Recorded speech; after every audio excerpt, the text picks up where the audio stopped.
requisitos básicos: dependabilidad, selectividad y confiabilidad. Dependabilidad, que operen cuando deben operar.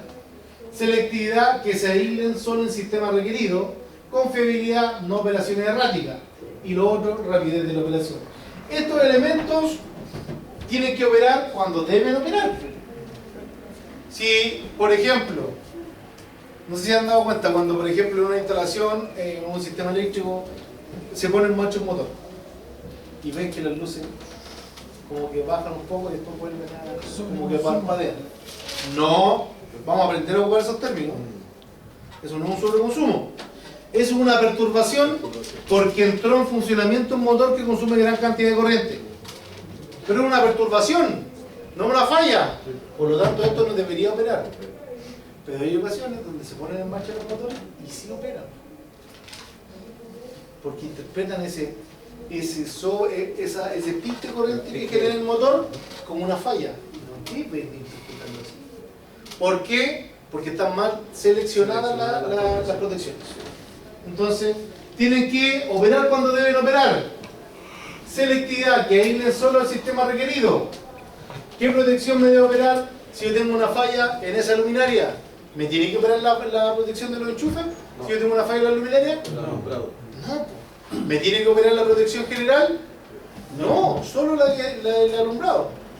Entonces, a eso se refiere con selectividad y confiabilidad, que no tengan operaciones erráticas. O sea, hacer un buen análisis de las curvas.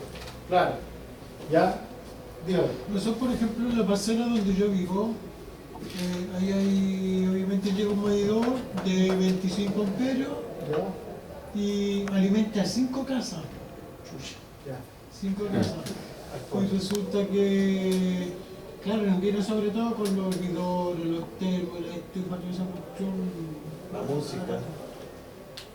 Y De hecho, a una de esas casas. Tenéis la cagada, pues no está malo eso. No, sí, está malo.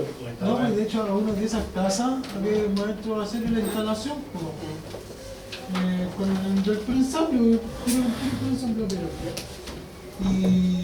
y la conectaron mal, pues. El entrevés, pues, en vez de fase neutral estaba conectado al entrevés, pues estaba marcando la fase a tierra. Y salía mucha luz, pues.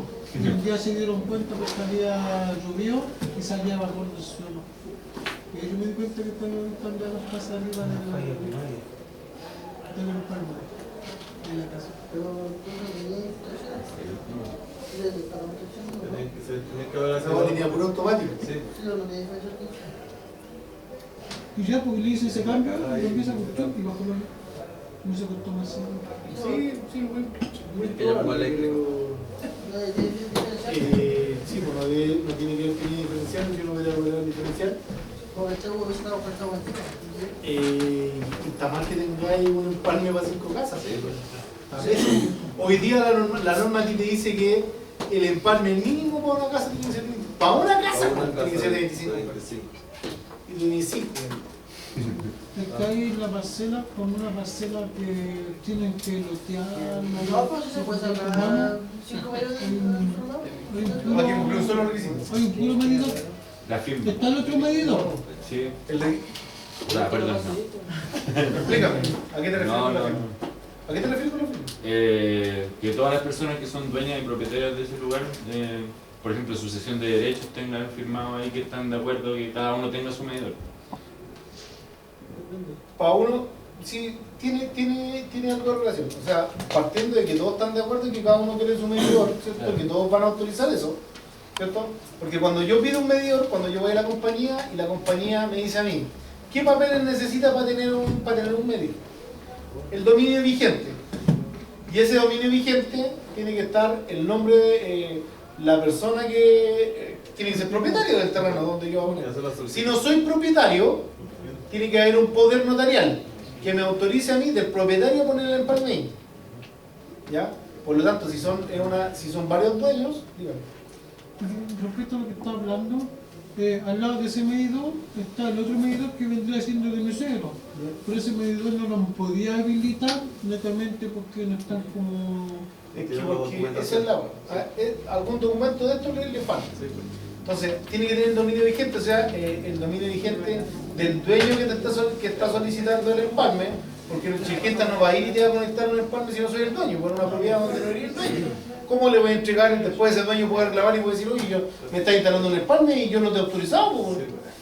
¿Cachai? ¿No? ¿Cómo me estáis poniendo un empalme y me estáis cobrando como si yo no te he autorizado? Entonces tiene que haber un problema de documentación. Entonces tú tienes que tener, el Chilquenta te pide el dominio vigente. Si no eres el dueño el que está pidiendo el empalme, tienes que tener una autorización notarial. ¿Ya? Te pide, si es que, ¿cómo se llama? Si es que hay un alimentador, ¿cachai? O bueno, que eso es parte del poder notarial, ¿ya? Que si yo instalo el medidor, también tengo que instalar el alimentador, o sea, es intrínseco, o sea, es conjunto. ¿Ya? Te pide el número municipal, ¿cierto? Que también se saca en la municipalidad. Te pide los contratos y te pide el T1. ¿Ya? Antiguamente la compañía, por norma, decía un rol, un empalme. Ahora, en 2021 cambió la normativa y se permiten más de un empalme por ¿cómo se llama? Por rol o por terreno. ¿Ya? Y el requisito que hay que tener es que las instalaciones eléctricas para los distintos empalmes sean totalmente independientes, no compartan ninguna parte de la instalación. Ya, por lo tanto, sí se podría solicitar ¿cómo se llama? Otro empalme, pero tiene que cumplir con estos requisitos. Claro, pero por ¿Ya? eso... ¿Quién es el dueño de la propiedad? La hermana de mi suegro. Ya, si tu suegro pide un empalme y la hermana no tiene la autorización de la hermana, Chilquenta dice no. Ah, pero la hermana puede hacer papel notarial con que Sí, dice... es visible para la persona que vaya a hacer la Ya, muchas veces me dio Yo saco hasta 3 en un terreno. está enrollado arriba. Cada uno consume uno y tiene que ser compartir la tierra. Pero con un solo nombre, profe. ¿Cómo? O sea, el empalme puede tener distintos propietarios, pero tiene que existir una autorización notarial del dueño. Pero un dueño puede sacar Entonces, lo que digo yo, que para nosotros es un problema, sobre todo en invierno. Se pide un papel notarial para poder... Yo te recomiendo que vaya a la compañía y la compañía tú le planteas la situación y ahí te van a dar un listadito de todo lo que necesitas.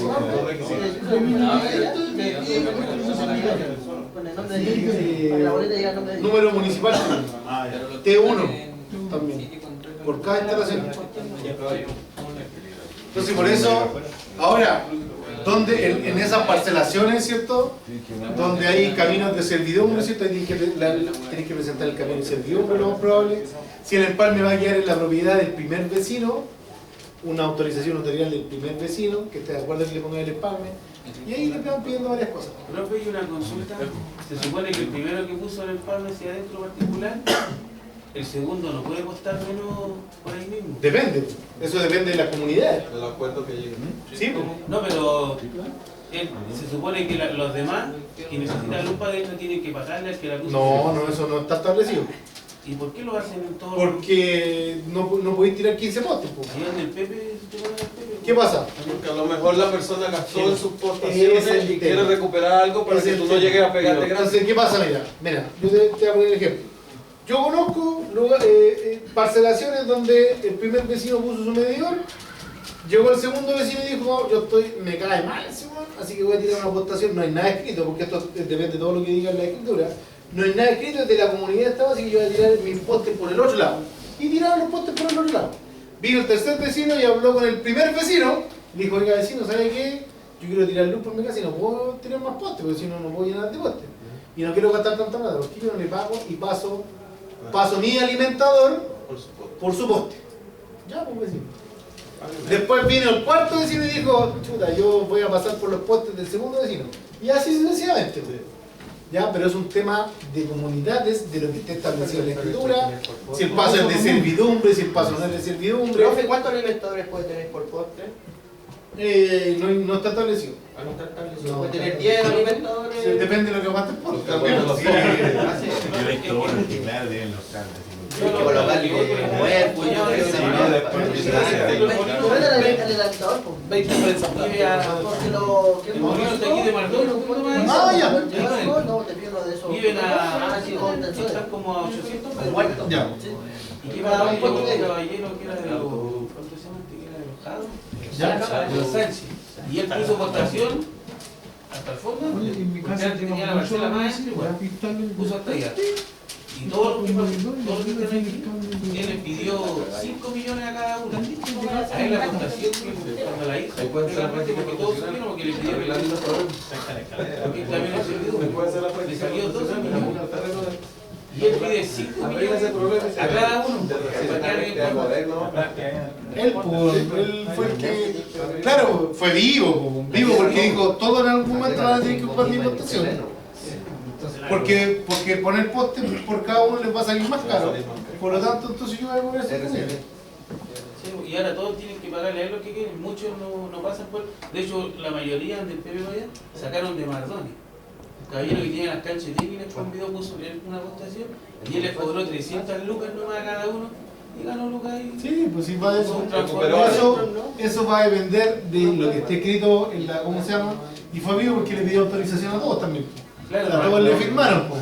Sí. es que sí, Porque yo he visto casos donde, oiga, yo voy a hacer la votación, ya dijo uno, yo le doy la autorización, porque si no, no puede pasar por mi terreno, pero siempre y cuando yo necesite, yo tengo, me permito pasar con mis alimentados por ahí. sí, pero como antes no nadie Por eso sabía es que va a depender, claro, va a depender, sí. pero no hay una ley que No, no hay restringa nada cuánto que- tú puedes cobrar por tu poste, ¿no? Si no, no tenéis permiso, ¿no? Sí, Ahora, ahí hay otro tema, sí. ¿Quién dice que los postes son de él? es que él pagó la votación. No está en su propiedad ese poste, está en la propiedad del vecino. Está en el camino de servidumbre. Pero el camino, si el camino es de servidumbre, Es de es de todos, porque el camino pasa por un pedazo de sitio del vecino 1, del vecino 2, del vecino 3. No es de él, po. Ojo con eso. Ojo con eso. Pero si te pasa por la parcela de él, Sí, pues si pasa por la parcela de él, no, ¿por qué si estamos ahí? Tú instalaste un poste aquí, yo te di permiso, el poste no es tuyo. Po. Preséntame ¿cómo se llama? La propiedad de estos postes. Sí, pues. Tiene lógica, Sí. No hay ningún documento que acredite que estos son tus postes. Ni Y la Chiquita boleta. no te pide. No, Chiquinta no se mete, Chiquinta está en la entrada. Ah, ya no. Pero y alguien le dice a Chiquita. No, no se mete. ¿Y si los saca? No tiene nada que ver. Pueden ir a juicio privado, ¿no? Sí, No, abogado. pues yo me Como un refiero acuerdo, así. entonces, Siente como una cuerda, siente como una cuerda. Sí. y si no quiere, porque no quiere nomás. Sí, Me agarro un hacho y le corto. De hecho yo he conocido en parcelaciones ¿Sabe, profe? que un primo, oye, me dijo, "Sí, me pasó algo similar, me están cobrando de esa wey, ¿y qué son los postes? No, los puso un vecino que tiene como 5 parcelas más al fondo. Y ahí, dile que te presente un papel que los postes son de él. Po". Y me quedo mirando, tenés razón, pues, me dijo. Pasaron 2 semanas y el weón tenía el alimentador del. Llegó, se subió y lo ocupó. No, pues le fue a decir, oye, weón, ¿por qué pasaste por mis postes? ¿Son tus postes? A ver, preséntame los documentos. Ahí va de choro a choro y medio, sí. Pero si tiene Sí. un papel. Sí, se le están cobrando 5 millones. Es que no, claro, ya hay que ganar anda 5 colgada. personas. Sí, pues sí. Ahora el hombre invirtió él 12 millones. Postes de hormigón, me imagino, ¿no? Sí, pues Sí, son postes de hormigón, entonces, yo creo que ahí, bueno, sí, hay un dejo de aprovechamiento, 5 millones. Sí, pues siempre. Ya. Protecciones típicas en sistema eléctrico potente, ¿cierto? Sobre corriente de fase, instantánea y con retardo según la curva, ¿cierto? La protección 50-51, sobre corriente residual, ¿cierto? La protección 50N, 51N, ¿cierto? La baja tensión o sobre tensión, la 27, la protección 27-59, direccional de fase residual, la 67-67N, la de impedancia 21-21N, diferencial la 87 y la de baja frecuencia la 81, estas de subestaciones. Nosotros vamos a ver de este tipo de protección. Profe, ¿qué significa los números? Son nomenclaturas dentro de las subestaciones más o menos estandarizadas. Es para identificarlo. Sí, nada más que para identificar. O sea, la protección, cuando a mí me hablan, no, la protección 87, esa es la de impedancia. Pero eso está en un reglamento como... Sí, está normado. ¿Y eso dónde lo podríamos buscar? En la norma de subestaciones y media tensión. ¿Qué lees? ¿Cuánto? Está aquí, tenemos clase. Y medio. No, 10 y medio. No me mientas. No, después no hablo. No se puede cambiar la PPD. Profe, el tema.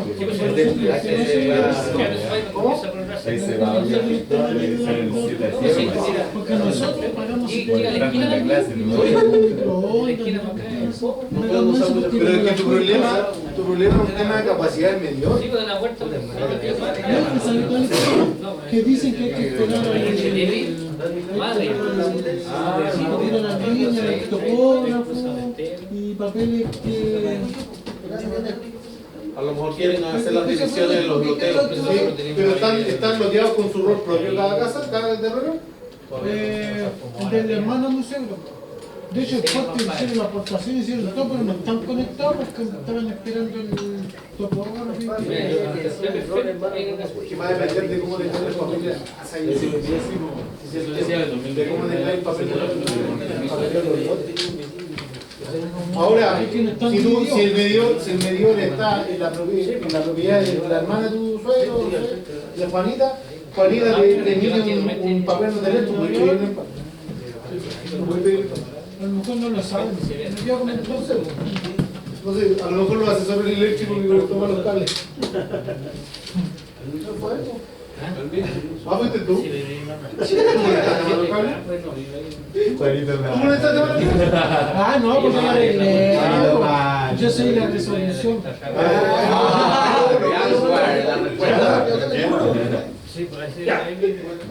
Vamos a ver anormalidades de la red eléctrica. ¿Cierto? Las características operativas de la red eléctrica durante su funcionamiento. Todo sistema eléctrico puede presentar dos estados operativos, los que dependiendo de su orientación pueden causar daño o anomalías en el ciclo de transmisión de energía eléctrica al interior de las instalaciones. Dependiendo de la magnitud y tipo de la operación de las señales de alimentación, los dispositivos de protección deberán ser capaces de discriminar si esta es perjudicial o no para el sistema, ¿cierto? Cierta anomalía, cierta variación es perjudicial o no para el sistema. Puede ser variación de tensión, puede ser variación de frecuencia, mucha variación. ¿Ya? El estado normal de operación, ¿cierto? Es el estado de funcionamiento de un sistema cuando las variables eléctricas se encuentran dentro de los márgenes preestablecidos por la reglamentación eléctrica vigente y a la vez por las exigencias dadas por los fabricantes de los equipos eléctricos asociados a la instalación. Los parámetros se identifican fundamentalmente si el sistema opera de una forma normal y son tensión y frecuencia, ¿cierto? La tensión y la frecuencia son los parámetros que yo puedo ver, observar en una red o tener en una red. ¿Y la corriente? ¿Es un parámetro que yo pueda tener en una red o no? ¿Que yo pueda observar en una red? No, porque ya eso va en respecto al equipo que tú estás midiendo cuánto te está consumiendo. Bueno, que por el punto que se ganó el hombre ayer. Comparte. No quiere ni hablar para no ver contar. ¿Cómo se haría? En general, un sistema eléctrico, desde la óptica desde la fuente de suministro, se considera operando en forma normal, siempre y cuando las variaciones o holguras de la tensión nominal en el punto de conexión de ella con la carga o instalación sean las siguientes. En baja tensión, excluyendo los periodos con interrupciones de suministro, el valor estadístico de la tensión debe estar dentro del rango de más o menos 75% durante el 95% del tiempo. O sea, puede tener variaciones de hasta el 7.5%. Más o menos 7.5%. En media tensión, excluyendo los periodos de interrupciones de suministro, el valor estadístico de la tensión debe estar dentro del rango de más o menos 6% durante el 95% del tiempo. En alta tensión, excluyendo los periodos de interrupción de suministro, el valor estadístico de la tensión debe estar dentro de los rangos del más o menos 5% durante el 95% del tiempo. Para este caso, de sistemas con una tensión nominal de 154 kilovolts y más o menos 6% para los sistemas inferiores a 154. ¿Ya? Para el caso de la frecuencia, en condiciones normales de operación, el valor promedio de una señal fundamental de 50 Hz debe encontrarse en el rango siguiente. Aquí tenemos muchas variaciones. ¿Ya? Por ejemplo, tenemos para sistemas con capacidad instalada de generación superior a 100 megawatts, ¿cierto? En los cuales el aporte de energía de centrales hidroeléctricas supera el 60% del consumo total, sobre 49,8 y bajo 50,2 durante al menos 99% del tiempo. entre 49,3 y 49,8 durante 0,5% del tiempo y entre 50,2 y 50,7 durante no más de un 0,5% del tiempo. Y así voy a tener para distintos sistemas de generación. Sistema de generación con capacidad instalada superior a 100 megawatts, en los cuales la fuente de energía de centrales hidroeléctricas no supera el 60%, voy a tener esos valores. ¿Ya? Estos son valores solo ¿cómo se llama? Informativos, no es que lo vaya a preguntar en la prueba, es que se lo tienen que tener. ¿Ya? O sea, sí, para que no se asusten, sino Una de las cosas que cuidan mucho en los sistemas de generación son la frecuencia. es que eso es muy fácil de, ¿cómo se llama? De que varíen, ¿cierto? Entonces, como tenemos normado nuestro sistema de frecuencia que es de 50 Hz, tenemos que, ¿cómo se llama? Todos los sistemas de generación tienen que generar a esa frecuencia, sí o sí. Por lo tanto, tienen que existir muy pocas variaciones. De hecho, miren los valores, siempre andan alrededor de los 50, son súper pocas las variaciones. ¿Ya? Y va a depender si genera una capacidad instalada de, mire, 1,5 megawatts a 100. ¿Está malo? Y así. Profe, ¿qué pasa si en un caso supera los 50? ¿Qué pasa ahí? Si yo varío la frecuencia, pensemos en un motor. Si yo varío la frecuencia del motor, el motor me va a consumir más corriente.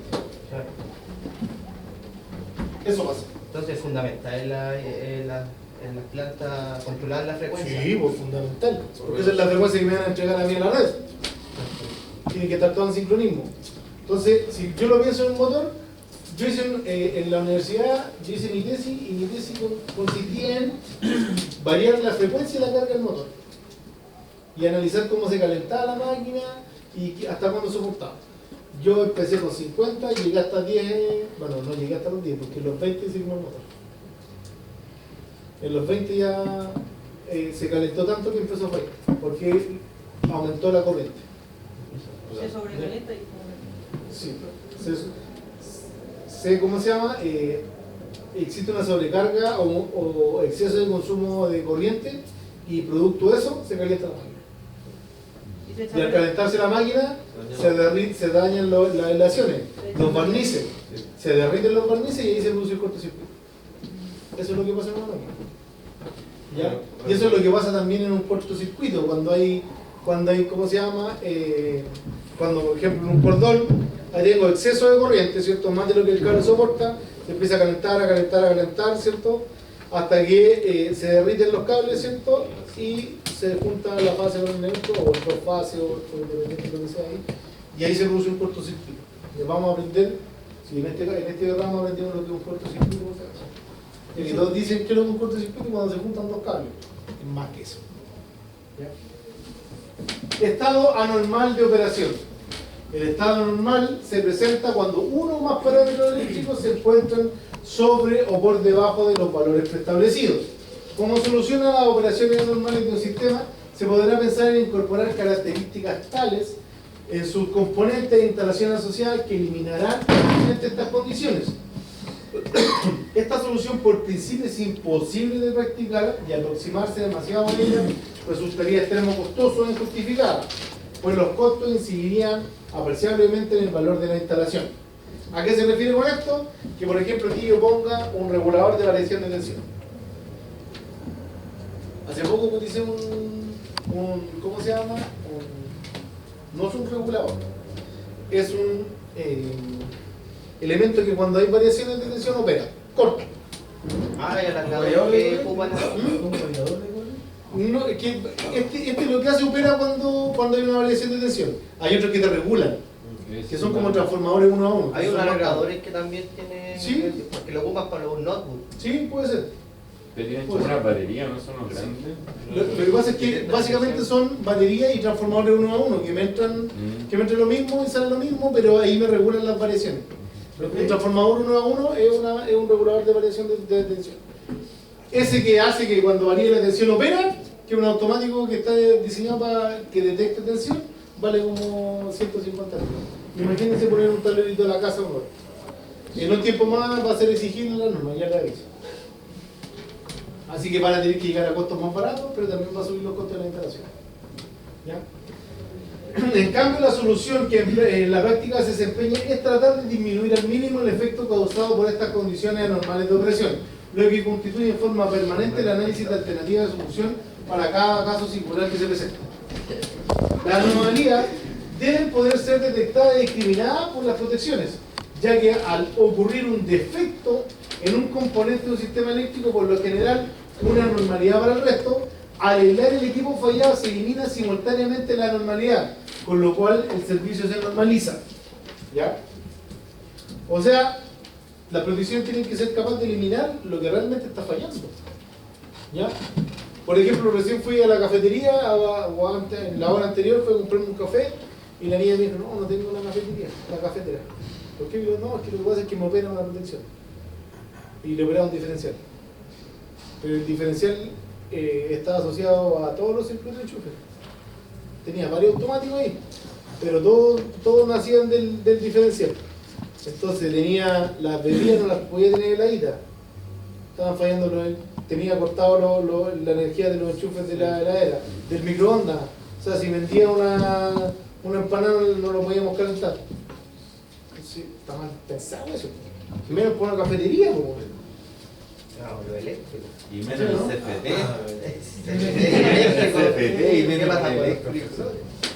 Entonces, profe, y acá, los interruptores super inmunizados es para ¿diferenciales? Eso, los diferenciales. Los diferenciales superinmunizados son... A ver, lo que pasa es que es un diferencial, un HPI, lo más probable, y eso creo que son superinmunizados. Son más sensibles a algunas o menos sensibles, perdón, a la diferencia de corriente. ¿Qué quiere decir eso? Eso generalmente, si que estoy pensando en lo mismo, que son los HPI que se ocupan para sistemas de computación. ¿Sí? Los sistemas de computación en ocasiones generan variaciones en la corriente que entra con la que sale, por lo tanto el diferencial lo puede detectar como una falla. Esos super inmunizados, ¿cómo se llama? O esos HPI, ¿cierto? Diferenciales HPI, tienen más tolerancia a estos elementos, por lo tanto no operan tan fácilmente. Eso es lo que pasa. Se ocupan para sensores también eso. ¿Ya? Porque no es chiste que se corte la energía cuando hay una persona en el sensor. No es chiste que te opere por un enchufe donde un enchufe de computación no podéis tener 5 computadores más conectados, porque un computador a lo mejor presentó ¿cómo se llama? Ese efecto, operen todos, y se apaguen todos. Por eso se ocupan los HPI o superinmunizados. ¿Vale? Esos son los ways, ¿tú lo has visto en el sistema de computación? Sí, pensar hasta ahí. Perturbaciones en la red eléctrica. Las perturbaciones son anomalías que no constituyen riesgo para las instalaciones, pero que pueden dañar a ciertos equipos si su amplitud o duración exceden ciertos valores. Estas pueden ser de características transitorias o de características permanentes, aunque la clasificación dada a este fenómeno obedece fundamentalmente a la forma como es afectada la señal que transporta la red. Cuando hablamos de perturbación, ¿cierto? Que es una anomalía de la red, ¿cierto? Una perturbación es un elemento que no constituye riesgo para la instalación. O sea, ¿deberían o no deberían operar las protecciones? No. ¿Cierto? Dentro de las perturbaciones de la red eléctrica, primero tenemos sobre la amplitud de la señal, luego sobre la onda y por último las fallas, ¿cierto? Sobre la amplitud de la señal. En condición normal de operación, las redes sufren perturbaciones debido a las variaciones de carga. Entran, salen motores, aumento, prendo, una cantidad de luminaria significativa y ese tipo de cosas. Pero sobre todo, los fenómenos aleatorios cuyo origen puede ser accidental o bien particular del funcionamiento propio del equipo asociado a la red. Fluctuaciones de voltaje, ¿cierto? Son modificaciones en la amplitud de la señal de alimentación en términos de aumento y disminución respecto al valor nominal de la tensión de la red de suministro. Se caracterizan fundamentalmente por su tiempo de existencia, clasificándolas como de corta o larga duración. Nosotros sabemos que una onda de tensión, ¿cierto?, es sinusoidal, ¿cierto? Hay veces que esa señal varía, aumenta la tensión o disminuye la tensión, ¿cierto? Variaciones en la red, ¿cierto? En la onda de la tensión. Interrupciones de voltaje. Se consideran como interrupciones de voltaje las disminuciones de tensión magnitud típica bajo el 10% hasta incluso el 0%. O sea, si ya esta variación de tensión, ¿cierto?, de la onda, ¿cierto?, disminuye a menos del 10%, se considera ya como una interrupción de tensión o de voltaje. ¿Ya?